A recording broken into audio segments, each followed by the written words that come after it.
Analogue conversion. इसमें हम देखेंगे एएस के जो मल्टीपल टेक्निक्स हैं डिजिटल से एनालॉग में कन्वर्जन की, वो एएस के, पीएस के और एफएस के, इनको हम देख रहे होंगे। सबसे पहले डिजिटल टू एनालॉग कन्वर्जन है क्या? Is a process of changing one of the characteristics of analog signal based on the information in the digital data. कि इस डिजिटल डाटा को यूज़ करते हुए हमने एनालॉग में कन्वर्ट करना है, क्योंकि ऑब्वियसली जब आपने उसे ट्रांसमिट करना है ब्रॉडबैंड कम्युनिकेशन में, तो you have to convert that digital data into an analog signal. अब वो एनालॉग सिग्नल में जब आप कन्वर्ट करते हैं तो यहाँ तो उसके एम्पलीट्यूड को चेंज कर रहे होंगे अकॉर्डिंग टू योर डाटा, या उसकी फ्रीक्वेंसी को छेड़े होंगे, या उसके फेज़ को छेड़े होंगे। तो ये तीन चीज़ें इसी के नाम पर इनका एएस के, पीएस के और एफएस के बनता है, एम्पलीट्यूड, फेज़ और फ्रीक्वेंसी। तो a sine wave is defined by three characteristics. हमें पता है कि एक साइन वेव जो हम लेते हैं उसमें तीन कैरेक्टरिस्टिक्स होते हैं। क्या? हम जब साइन वेव लिख रहे होते हैं तो we write like a sine 2πf t plus phi. ठीक है, हम इस तरह लिखते हैं साइन वेव को। तो अब इसमें साइन वेव को देखें तो इसमें एक तो एम्पलीट्यूड है, यानी इसके क्या क्या पैरामीटर्स हैं इसमें जो होते हैं। एक एम्पलीट्यूड होता है, एक फ्रीक्वेंसी होती है, और एक चीज़ जो आपके पास फेज़ है। ठीक है, ये तीन चीज़ें आपके पास इसमें होती हैं जो इसके तीन कैरेक्टरिस्टिक्स हैं। When we vary any one of these characteristics we create a different version of that wave. इनमें से किसी एक को मॉडिफाई करके हम उस वेव का एक डिफरेंट वर्जन बनाते हैं। Any of the three characteristics can be altered in this way, giving us at least three mechanism for modulating digital data into analog signal। वो क्या है? अगर एम्पलीट्यूड को आप चेंज करते हैं तो एएस के, फ्रीक्वेंसी को चेंज करते हैं तो एफएस के, और फेज़ को चेंज करते हैं तो पीएस के। अब इसके अलावा एक फोर्थ भी इसमें टेक्निक है, that is called quadrature amplitude modulation. इसमें क्या होता है कि इसमें आप दो डिफरेंट टेक्निक्स को कंबाइन करके यूज़ कर रहे होते हैं, एएसके को और पीएसके को। इन दोनों को कलेक्टिवली यूज़ करते हैं, यानी एम्पलीट्यूड और फेज़ दोनों को आप इसमें छेड़ रहे होते हैं। तो ये ज़्यादातर आजकल यूज़ हो रही होती है कोएम। ये टेक्निक्स हैं कन्वर्जन की, एएस के, एफएस के, पीएस के, और जो कम्बिनेशन एएस के और एफएस के से मिलकर बनती है उस टेक्निक को क्वाड्रेचर एम्पलीट्यूड मॉड्यूलेशन बोलते हैं। सबसे पहले देखते हैं amplitude shift keying. In amplitude shift keying the amplitude of the carrier signal is varied. अब देखें, आपका एक तो डाटा होगा, ठीक है, आपका बाइनरी डाटा है, और ये मैंने बाइनरी डाटा लिख दिया 8 बिट का। इसको आपने जब आप कैरियर के साथ मिलाना है तो कैरियर आपके पास होती है एक फ्रीक्वेंसी जिसके साथ आप जिसके मुताबिक इंफॉर्मेशन इसको वेरी करते हैं कैरियर को। ठीक है, फॉर एग्ज़ाम्पल ये एक कैरियर है आपके पास। अब जहाँ पर 1 है वहाँ पर आप एम्पलीट्यूड ज़्यादा कर देंगे, जहाँ पर 0 है वहाँ पर एम्पलीट्यूड कम कर देंगे। ऐसे 1 पे ऐसे एम्पलीट्यूड जाएगा, 0 पे ऐसे एम्पलीट्यूड जाएगा, फिर आगे 1 है, फिर आगे 1 है, और फिर आगे 0 है, 1 2 0, और देन 3 0, और फिर 1 आ जाता है। तो ये होगा कि ये जो कैरियर आ रहा होगा इसको आपके डाटा के अकॉर्डिंगली जो है वो कर रहे होंगे। हमें पता चल जाएगा यहाँ पर 1 है, यहाँ पर 0 है, ये 1 है, ये 1 है, ये 0 0 0, और लास्ट पे ये 1 है। तो आपको यानी एम्पलीट्यूड को जब कैरियर के छेड़े होंगे तो that is called amplitude shift keying. तो बाइनरी एएसके का मतलब है कि जिसमें सिर्फ 2 लेवल होंगे, मल्टी लेवल जिसमें ज़्यादा। इसमें सिर्फ 2 लेवल हैं बाइनरी एएसके में, मल्टी लेवल होता है जब ज़्यादा लेवल हो। तो यहाँ पर जो तरीक़ाकार उसने अपनाया हुआ है कि यहाँ पर ऑन ऑफ कीइंग है, ये उसी का एक वर्जन है। जो मैंने पीछे बताया है उसमें आप दोनों में ऑन होता है, एक में एम्पलीट्यूड ज़्यादा एक में कम है।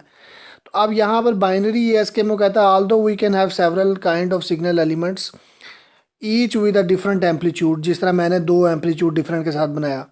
जो नॉर्मली एएसके को हम इम्प्लीमेंट करते हैं यूजिंग ओनली 2 लेवल्स। इसका फ़ायदा ये होता है कि उसमें जो मैंने आपको पीछे बताया कि उसमें यहाँ पर भी मैंने एक एम्पलीट्यूड इस तरह बनाया हुआ था छोटा, ज़ीरो पे, तो इसमें भी आपको सिग्नल भेजना पड़ता है। इसकी निस्बत वो तरीक़ाकार ये है कि आप सिर्फ फॉरवर्ड करते हैं एएस के इम्प्लीमेंट करने के लिए ऑन ऑफ शिफ्ट कीइंग बोलते हैं इसे, ऊक। ऑन ऑफ कीइंग का मतलब ये है कि the peak amplitude of one signal level zero, the other is same as the amplitude of carrier. के कैरियर को ऑन किया यानी एक स्विच लगा दिया आपने, यहाँ से कैरियर आ रहा था, यहाँ पर एक स्विच लगा दिया। जब वन आया तो आपने इस स्विच को क्लोज़ कर दिया, एज इट इज़ कैरियर आगे चला गया, कोई मॉडिफिकेशन नहीं की। जब आगे ज़ीरो आया तो आपने इस स्विच को ऑफ़ कर दिया, ठीक है। तो जैसे ये स्विच ऑफ करेंगे आपका ज़ीरो आ गया, इसका मतलब कुछ आगे पास नहीं होगा, ये चीज़ आ गई। फिर इस पॉइंट पर आकर आपने फिर इस स्विच को जोड़ दिया क्योंकि आगे फिर वन है, फिर आगे वन आ गया और इसे रहने दिया जब तक वन यहाँ पर ट्रांसमिट नहीं हो गया, और फिर आपने इसे ऑफ़ कर दिया, ठीक है। ऑफ़ करके क्या है, फिर आगे जो है यहाँ पर ज़ीरो चला गया। तो इसलिए इसे जो ASK है, इसकी जो स्पेशल ये फॉर्मेट है जिसमें आपको इजाफी काम नहीं करना पड़ता, उसे ऑन ऑफ कीइंग भी बोलते हैं। इसकी इम्प्लीमेंटेशन एम्पलीट्यूड शिफ्ट कीइंग की, if digital data are presented as unipolar NRZ, the implementation can achieved by multiplying the NRZ digital signal by the carrier. कि आप डाटा को लाइन कोडिंग में किया होता, उसको जब आपने कैरियर से मल्टीप्लाई किया तो आपके पास आउटपुट आ जाएगी। अब ये करते कैसे हैं, आपका यहाँ से वो लाइन कोडेड डिजिटल सिग्नल आ रहा होगा, आप उसे कैरियर प्रोवाइड कर रहे होंगे ऑसिलेटर के थ्रू। ऑसिलेटर का काम है फ्रीक्वेंसी जनरेट करना, तो जो ये फ्रीक्वेंसी जनरेट करेगा उससे मल्टीप्लाई होगा। अब वो फ्रीक्वेंसी जब वन होगा मल्टीप्लाई होकर एज इट इज़ आगे चली जाएगी, जब ज़ीरो होगा तो जिस तरह यहाँ पर ज़ीरो है, जब वो मल्टीप्लाई होगा इसके साथ तो आगे आपके पास ज़ीरो फॉरवर्ड होगा, ठीक है। और फिर आगे वन आ जाएगा तो फिर आगे वही फ्रीक्वेंसी जो ऑसिलेटर की, तो ऑसिलेटर की फ्रीक्वेंसी बेसिकली इस तरह थी, ये इस तरह जनरेट हुई और इसमें से जब ये मल्टीप्लाई हुई वन के साथ तो एज इट इज़ फॉरवर्ड होगी, जब ज़ीरो के साथ हुई तो ज़ीरो फॉरवर्ड हुआ। तो ये इसको इम्प्लीमेंटेशन का तरीकाकार होता है। ये एक रिप्रेजेंटेशन है इसकी, यहाँ पर एक डाटा दिया गया है, उस डाटा को कैरियर के साथ मल्टीप्लाई किया, देखें जब ज़ीरो इसके साथ मल्टीप्लाई होता है तो एज इट इज़ आगे ज़ीरो फॉरवर्ड हो जाता है, और जब वन के साथ ये होता है तो एज इट इज़ ये सिग्नल आगे फॉरवर्ड हो जाएगा। That is called basically amplitude shift keying implementation. अब मल्टी लेवल में क्या आता है हमारे पास, अभी तो हमने दो लेवल पढ़े थे, ठीक है। हम मल्टी लेवल भी बना सकते हैं, कैसे, अभी दो थे, चार भी हो सकते हैं, छः भी हो सकते हैं, सॉरी 8 हो सकते हैं, 16, it would be A multiple of 2 power में। तो ये आपने लाजमी ख्याल रखना है कि 2 की पावर या 2 के मल्टीपल में ये चीज़ हो रही होगी, ठीक है। तो इस मल्टी लेवल का इतना काम नहीं होता क्योंकि जब PSK के साथ जोड़ कर इसे एज अ कोएम यूज़ करते हैं तो वो ज़्यादा यूज़ होती है। फ्रीक्वेंसी शिफ्ट कीइंग, इसमें पहले हमने एम्पलीट्यूड शिफ्ट कीइंग था तो एम्पलीट्यूड को वेरी किया था, इसमें आप फ्रीक्वेंसी को वेरी करते हैं। देखें एक सिग्नल है, उसमें जहाँ वन है वहाँ फ्रीक्वेंसी कैरियर की सेम रखी है, जब ज़ीरो हुआ तो कैरियर की फ्रीक्वेंसी को हमने कम कर दिया। तो ये चीज़ आपने देखना होता है। अब इसमें एम्पलीट्यूड भी सेम रहेगा, फेज़ भी सेम रहेगा, क्या चेंज होगी, सिर्फ फ्रीक्वेंसी। तो one way to think about binary FSK या BFSK is to consider two carrier frequencies. We have selected two carrier frequencies F1 and F2। We use the first carrier if data element, यानी दो career आप इसे दे देते हैं frequency के, तो दोनों में से जब वन आता है तो ये यानी दो स्विच लगा दिए हैं ऐसे। यहाँ पर एक कैरियर आ रहा है F1 के साथ और दूसरी जो फ्रीक्वेंसी है वो F2 के साथ यहाँ पर आ रही है F2, और ये इसका स्विच आगे लगा हुआ है, ये इसकी ट्रांसमिशन है, ये इसकी। जब आपको पता है वन आना है तो इसे फॉरवर्ड कर दो, अगर ज़ीरो आना है तो आप इसे ऑन कर दो स्विच को, तो ऐसे फॉरवर्ड कर दो। ये इम्प्लीमेंटेशन के पॉइंट ऑफ व्यू से मैं बता रहा हूँ कि दोनों फ्रीक्वेंसीज़ को आगे इस तरह फॉरवर्ड कर सकते हैं। तो ये यानी मल्टीपल वेज में इसकी जो है वो इम्प्लीमेंटेशन हो सकती है। एक जो इम्प्लीमेंटेशन है वो वोल्टेज कंट्रोल्ड ऑसिलेटर है।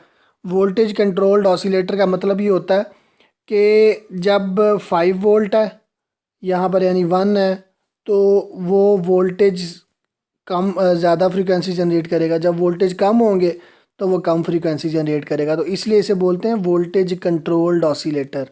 मल्टीपल फ्रिक्वेंसीज़ को ये आगे जो है वो फॉरवर्ड करता है। तो जब आपके पास 1 है ज़्यादा फ्रिक्वेंसी जाएगी, जब 0 है तो कम फ्रिक्वेंसी जनरेट करेगा, क्योंकि उसे वोल्टेज कम मिल रहे होंगे तो वो उसके मुताबिक उसका सर्किट कम फ्रिक्वेंसी बना रहा होगा।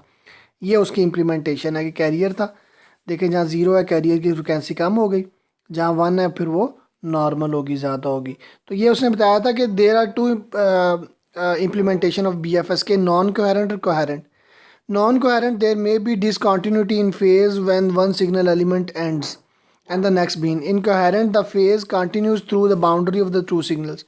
तो जब आप VCO यूज़ कर रहे होते हैं तो इसमें ब्रेकेज नहीं आता, डायरेक्टली जा रहा होता है, क्योंकि पीछे जो मैंने आपको एक इम्प्लीमेंटेशन बताई थी 2 फ्रिक्वेंसीज के साथ, उसमें 2 फ्रिक्वेंसी जब आगे फॉरवर्ड होंगी तो उसमें ब्रेक आएगा। इस केस में जब आप VCO यूज़ कर लेते हैं तो ब्रेक नहीं आता, क्योंकि वोल्टेज की वजह से ही वो कम ज़्यादा हो रही होती है फ्रीक्वेंसी। तो ये इसकी इम्प्लीमेंटेशन डायग्राम है कि आपने जब हार्डवेयर लेवल पे इसे इम्प्लीमेंट करना है तो कैसे इम्प्लीमेंट करना है। इसी तरह आप मल्टी लेवल FSK की बात करते हैं तो यही फ्रीक्वेंसी ज़्यादा कर दें आप, ठीक है, तो ये इसमें ईज़िली हो सकता है। लेकिन ऑब्वियसली जब आप MFSK यूज़ करेंगे तो आपकी बैंडविड्थ बहुत ज़्यादा यूज़ हो रही होगी, और आजकल हम क्या करते हैं, हमने बैंडविड्थ ही बचानी होती है, तो इसलिए इसको आप मल्टी लेवल FSK को कम प्रेफर कर रहे होते हैं। बहुत रेयरली जहाँ पर आपके पास कोई अल्टरनेटिव ना हो वहाँ पर सिर्फ इसे यूज़ करते हैं। फिर आता है phase shift keying. Phase shift keying में phase of the carrier is varied to represent 2 और more different signal elements, both peak and amplitude frequency remain constant, amplitude और फ्रिक्वेंसी सेम रहती है। अब PSK आजकल ज़्यादा यूज़ हो रहा है क्योंकि ASK के अंदर फेज़ का बहुत किरदार है कोएम के अंदर, तो कोएम में हम देखेंगे फेज़ उसमें क्या कर रहा होता है। तो अभी आ जाते हैं बाइनरी PSK पे। बाइनरी PSK में आप देखें कि आपके पास जब 1 है तो सिग्नल एज इट इज़ आ रहा होगा, जब आप 0 है तो ये देखें फेज़ शिफ्ट आ गया 90 का, यानी पहले सिग्नल यहाँ से यहाँ तक शुरू हो रहा था, अब यहाँ से ऑनवर्ड शुरू हो रहा है, तो ये 180 का शिफ्ट, सॉरी 90 तो यहाँ तक होता है, तो 180 का शिफ्ट है। आप 90 का भी दे सकते हैं, इट्स अप टू यू।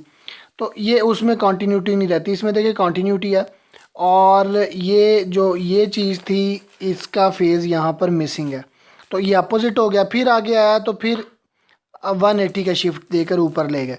तो ये PSK है कि आप इसमें फेज़ को शिफ्ट देते हैं।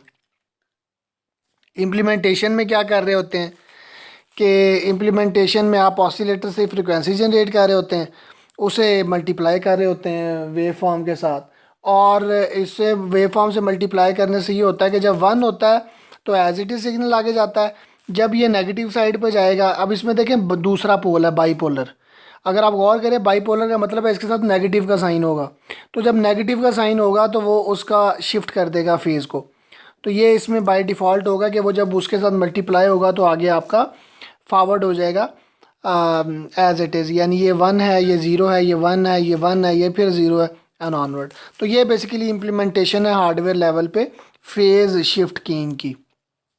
ये इसका कंपैरिजन है, आपके पास सेम डाटा है, सेम डाटा को हमने ASK पे चलाया, हमने FSK पे चलाया और PSK पे चलाया फेज़ शिफ्ट कीइंग में। तो इसमें आप देखें कि आपको जब डाटा दिया जाए तो उससे कैसे आपने इसको इसकी आउटपुट ड्रॉ करनी है किसी भी डाटा से, अगर आपको ASK, FSK और PSK के बारे में कहा जाए।